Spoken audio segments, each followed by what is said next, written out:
Imagine walking into a space where you feel instantly seen, welcomed, and understood, not because of the decor or the lighting, but because of the way someone chose to show up for you. That, at its core, is the hospitality mindset. It's not about networking events or handing out just business cards. It's about presence, curiosity, and generosity.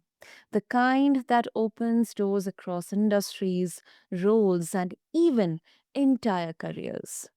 Welcome back, listeners, to another interesting episode on the BizBlend Podcast.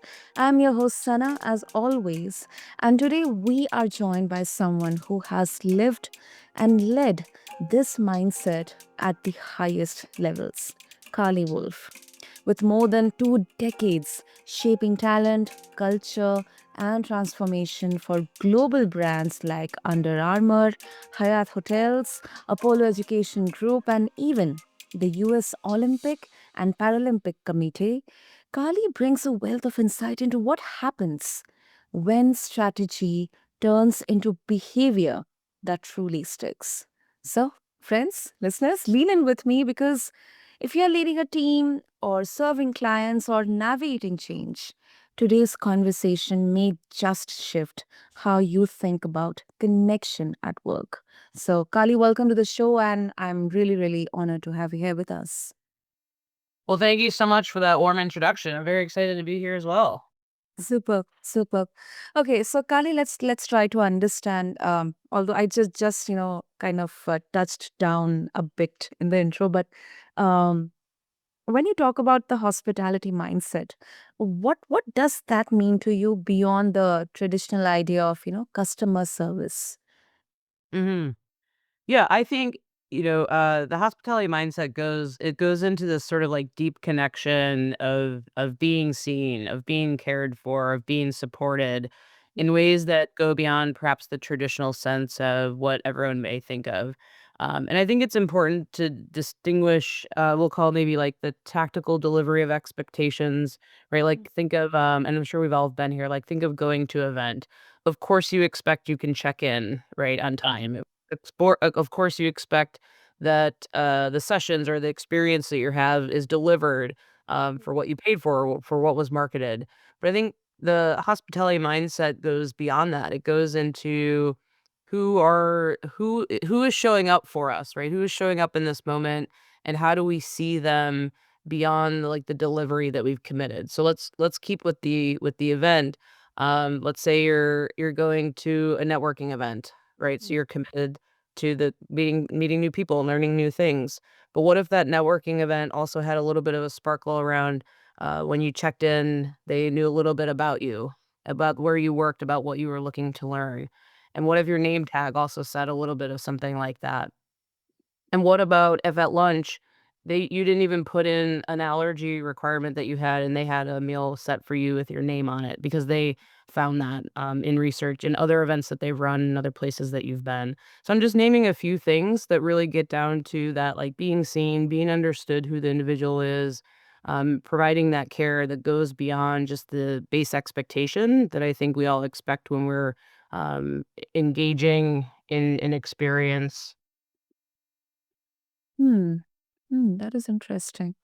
Uh, and um I think first of all, I must say that you know uh, how often we sometimes underestimate the power of just being present, and I think uh, it's the smallest shift in behavior that creates the biggest kind of effect or ripple in there.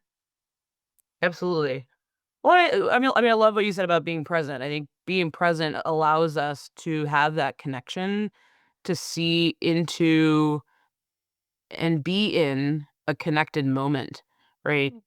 Hmm. Even if we think about the conversation we're having right now, right? Hearing you and being with you and picking up on a subtle cue of a question or an inquiry.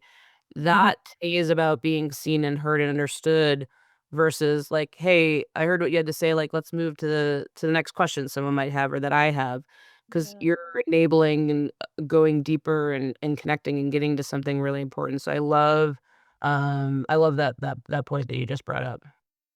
Totally, totally. And we often talk about active conversations or passive conversations, or keeping that eye contact, or um, uh, hearing something that the other person mentions, and then repeating it back, and sharing your opinions or your thoughts on that.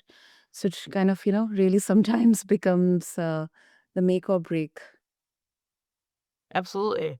Mm. Well, and I can give an example. Like I think about, I work in the hospitality industry, and one of the greatest things that I learned when I started working was that hotels at the surface level, right? If you're just a guest or a consumer or a traveler, right? You might see it as like, hey, I have a place to go. I have a place to stay. It's like it could feel or seem on the surface as a transactional space. Mhm. It goes so much deeper than that, and not only the experience, but what the service looks like when you're there, and the biggest learning that I had, and I was so thankful for someone that shared this with me, is they were describing hotels as really it's sort of like, think about someone staying there, it's like their home for the night or for the week or the day, and as humans, we have things that happen in our lives every single day, right? We have celebrations like weddings, birthdays, anniversaries. We have things that are difficult. We get sick, maybe someone passes away, just to kind of name two extremes. But these are the things that people bring to hotels, whether it's they're there for those purposes, maybe something happens while they're at the hotel, for example, getting sick. And to your point about that, like active, passive listening, think Mhm. of an experience if you're going to stay somewhere that if you put that mindset on of, "Okay, this is someone's home for the day, for the night. Oh, they're not feeling well. Like, what can I do to help them out?" Even if it's something as simple to ask like, "Hey, do you need anything?" Yeah. And or providing things that might be on hand to help support, like, "Here's, I just happen to have a cough drop at the front desk. Here's something for you." Right? And I think that's the difference when we talk about hospitality mindset is really kind of leaning into what am I seeing, hearing, experience with this person or these group of people that are with me, where I can kind of go into service mode and really see what they're here for. So I share that nugget of learning for me in hospitality, but I share that also in encouraging others of whether it's their businesses or the places that they serve. How do you beyond that? Like what are folks there to engage with or experience, and how do you take it to the next level? How do you turn your hotel room into the mindset of this is their home for the day? Mm. Mm. And if I were a guest and if I get a surprise care package and I'm not feeling well, I would be so, I mean, that's exactly the most striking memory that's going to be left within me. And I would like to share with other people and, recommend that, this particular hotel or uh, homestay that was really, really warm and welcoming and very caring. And that's it. Yeah. Well, and I think, we're using this right as examples. And you mentioned care package, and I think it could also be as something as simple as when you see the person the next day, like, hey, how are you feeling? I know you weren't feeling well yesterday. I hope you're doing better. Where are you headed? Is there anywhere I can help point you in a direction to? Right. So these little and big moments truly matter.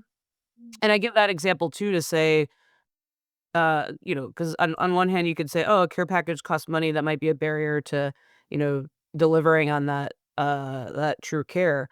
But there's so many other ways to do that. And even just like as I, gave that example, even just kind of having that check in, that memory of the how can I help, or being proactive of, hey, there's a pharmacy around the corner. I didn't know if you knew that, but that might, provide some things that you might need.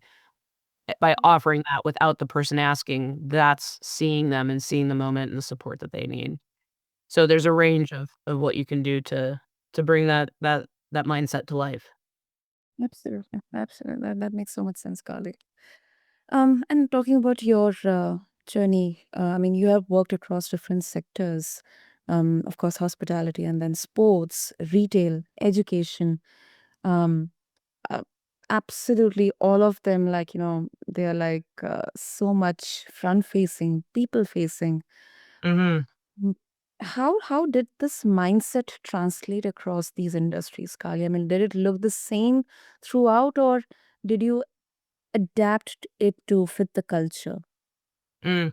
I love that question because I imagine a lot of folks listening are across many, many different industries.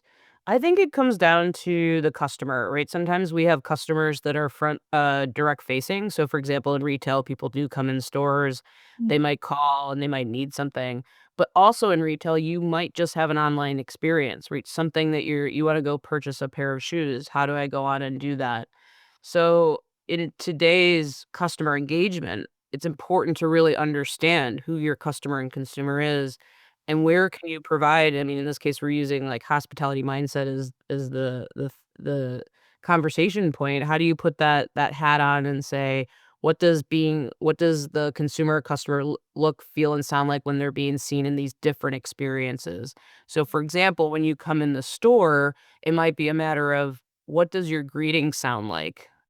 Are you greeting them? Are you supporting them in this shopping experience or in helping them uncover what they need, uh, or to support their needs of why they've even come into the store? But when you're online, maybe it's more of the user experience of how you're navigating the site. Is it easy for people to find what they need? Are we using the insights that we have from that customer or consumer to then maybe serve them up the clothing or attire that they didn't know that they needed, but then once it was there, they're like, "Oh, this fits my need." So I think that that's just one example because I think you could easily take retail and say, "Oh, great, folks are in store." But I think that mindset of how you're caring for folks, how you're seeing them, and how you're meeting the needs really extends into all of those touch points. So that's in, retail, but I think same thing in sport. There's a huge component of that hospitality mindset in sport. How are you caring for the athlete? The Mhm. athlete is coming to the table to train in such individual ways, right? Your training need might be different than my training need. In order to see that, I have to see that, right? Understand who you are, what you're trying to achieve, what have been your challenges, how do we work through those together? So that was just pulling on those two industries, but I think it really comes down to who's your customer or consumer, and how can you meet them where they are and deliver on experiences that not only meet their basic needs, but go beyond where you can demonstrate that you see them? Of course, of course, of course. And with this, I would also like to bring in a different aspect. Now, Kali, some might argue that, especially in today's fast-paced, um, like metrics-driven, numbers-driven world, being overly focused on hospitality, it could slow you down or even distract from hard business goals. Or it may even risk burnout, in professionals who are engaging. How do you respond to this? Mhm. There's two angles to this. One thing that you brought up that I believe is super important at the end is you mentioned burnout. So Mhm. on the employee side, if we don't provide some sort of support and care for folks in the fast moving world, they're not going to have an opportunity to really be their best. Mhm. And so I think it's even more important at the pace of change, the pace of the world, and the pace of work to be mindful of those individual needs, their support, to continue to help them be great performers, great people to work with in their jobs. I think Mm. the other thing that you're asking me is on the delivery front, so on the customer side of things. Part of what is great about moving fast is that we have a lot of tools and resources at our hands to be able to move quickly. I would then say, how are you also using those tools and resources to understand the full experience of where you connect with customers and consumers? And then how do you use that, whether so for example, if it's research or insight, how are you using that to meet people where they are to also deliver quickly? So I think it goes hand in hand.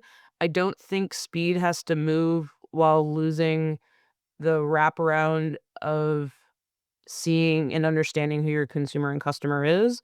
I think it's using that same mindset of how you're able to move quickly to also leverage things like research, insight, tooling to meet people where they are. I think it's at the core of what we're talking about. How do you bring that the being seen mindset to also the solution of moving fast but still meeting your customer and consumer where they are?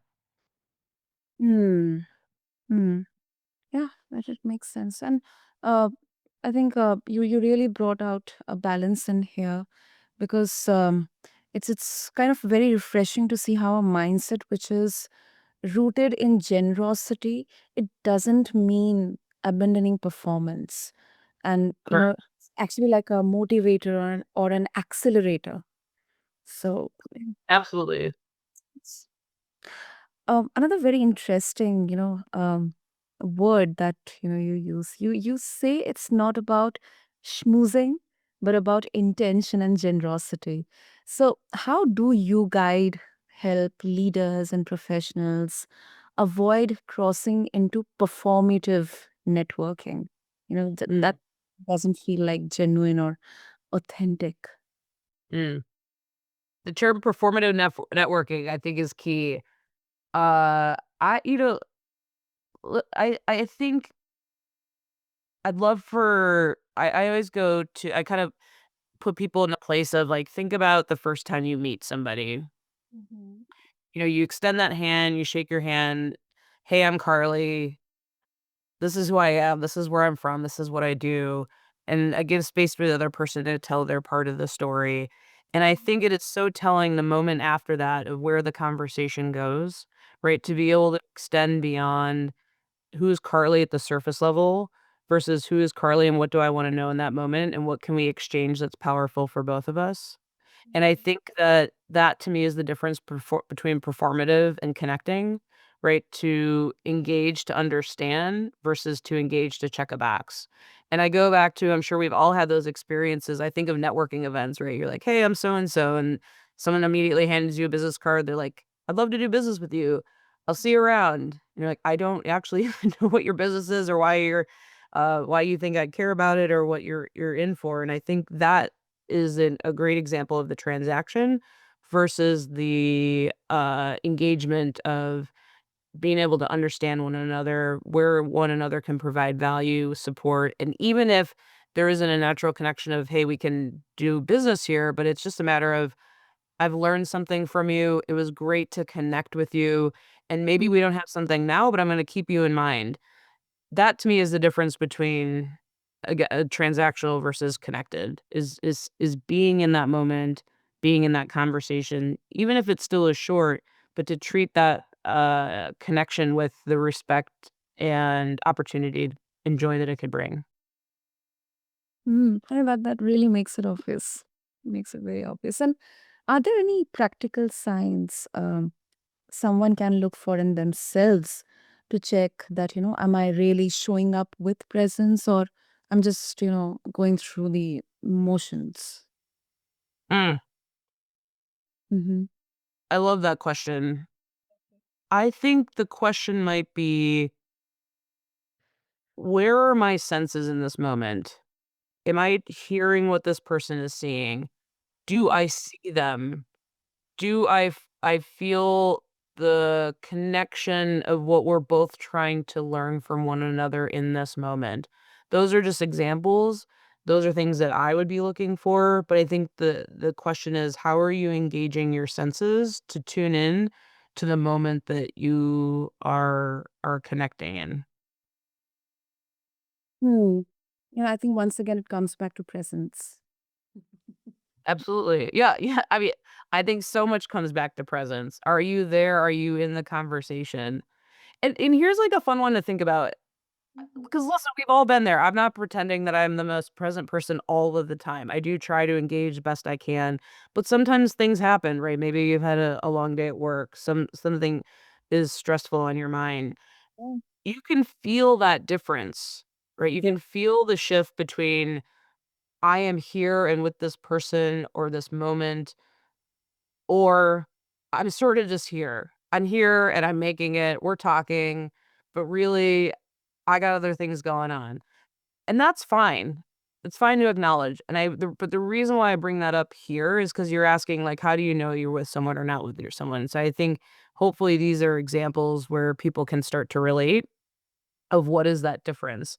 Perhaps the question to follow is, like, what's the value of being present? And I go back to, think of as we're sitting here for folks to kinda, like, think about those moments of when they're in the moment or where they're checked out, what what do you gain when those shifts happen? For me, I think it's a greater sense of feeling that I have in that moment. Like, I feel like I'm spending time with something that matters to me. Mm. Sometimes I get extra insight out of it, right? I'm asking that one extra question. I'm thinking a little bit harder about the offering someone has provided to me. Maybe I've learned in learning and connecting, I now see other opportunities where we can partner together, where I can connect them out too, things that I can take back to work. So for me, it also goes to that value of it's important to be connected because you're in it. That's where you're spending the time at that moment. How do you really use the space and time for something that also fuels you? True, true. That's a really grounding way to look at it because it is true. We cannot. I sometimes, during some podcasts, I try to be present as much as possible, but that one um, thought or some random, out of the blue, uh, thing happens, and I kind of get distracted, and sometimes it's really difficult to kind of maintain that focus or presence. But yeah, somehow Absolutely. we all manage at the end of the. Well, for sure. And as you're sharing that, I think about, well, one, you're human. So we all have that. We have that shared experience. Um, and back to like, why is it important? Like when you have those moments, you probably are thinking, gosh, I could have, if I had stuck with this, I probably could have thought of it or gone deeper on the question, or we could have engaged another way. And I'm not saying, I'm just bringing that up just as like a shared experience because I have those moments, moments for sure as well. Um, And you and I have been talking about, like, where is the connection or what's the value for the person, like, from a first person point of view, like, "Hey, this is what's important for me." But I think on the opposite side, I think we've all been with people who aren't engaged with us and the feeling that we're left with. And so if nothing else, it's, what are the impressions that we're leaving with other people? And I use the term impressions intently in that, like, you and I on this conversation, really, it's from a business point of view. And so when we are connecting with people, those are little micro moments where we get to leave impressions with people. Impressions for our network, impressions for our customers, impressions for the people that we work with, right? And sometimes we get more impression moments than others. Mhm. And I think this is what also folds into the importance of care and support and seeing others, right? We are just in work, we get to connect all the time. Or not very often, but how are you using all of those opportunities in the best way possible? Even if it's just to start with, I wanna have a good connection because we're both people that are connecting in this world, and I wanna have us both feel good leaving this, all the way up to, I have a business transaction and a deal that I wanna continue to pursue with this interaction. But I'm just bringing it back around to the sense of business and where we've been starting with hospitality, why it matters, but there's a human part of it, there's a business part of it, but I challenge people to think about these as when you have these interactions and connection times, how are using them in the best way possible and staying, as you said, present. Yeah, yeah, absolutely. Brilliant, brilliant, Carly. So, of course, it's a ritual. I have to ask you for our listeners, they would like to connect with you and explore all the resources that you're providing and the wonderful wisdom. What would be the easiest way? Yeah, I love the question, appreciate it. The best way for folks to connect with me is on LinkedIn. I'm super open to connecting and chatting and, welcome the conversation. Superb, superb. I'll make sure to have all the links and details in the show notes for all of you listeners. And Kali, thank you so much for putting limelight on this aspect, and how useful and fruitful, purposeful can be hospitality mindset. And I think it's a very obvious that it is not reserved for hotels or restaurants or guest services. It's a way of being, one that provides connection, um invites growth, and then also leaves people better than we found them. So thank you so much. Absolutely. Thank you for having me to have the conversation. If we can leave our businesses in a better place and the world in a better place, I think we're all good for it. So Yeah, thank you. absolutely. Oh, brilliant. And to all the listeners out there, I hope you carry this question into your week or weekend. How can I show up with hospitality in my next interaction? Because the truth is, the doors it may open might surprise you. With that, I conclude this episode of BizBlend. Until then, this is your host, Sana, signing off. Thank you.